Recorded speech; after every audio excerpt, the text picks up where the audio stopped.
My name is Harold Copenhaver, and I'm running as a mayoral candidate for the city of Jonesboro. So, when I used to go into restaurants 20 years ago, I knew just about everybody in a restaurant. Well, nowadays, it's just the opposite. You know very few people in a restaurant.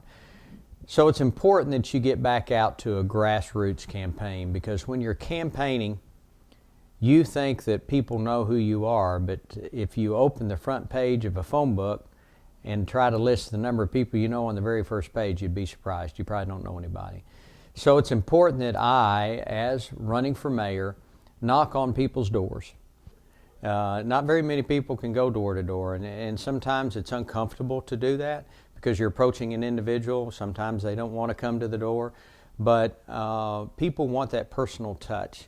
And that's how I feel I'm separating myself from the rest of the mayoral candidates.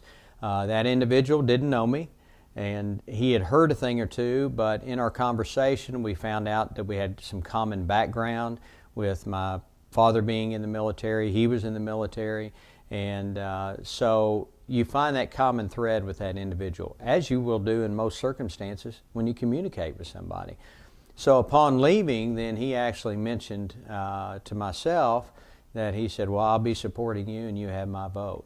So that's what I'm trying to do by the grassroots and really involved. But I've tried to educate people that I am fourth on the ballot, and to please take their time when they go through the process of voting. So there's a possibility there could be a runoff on the ballot, and if so, it could be Harold and Harold.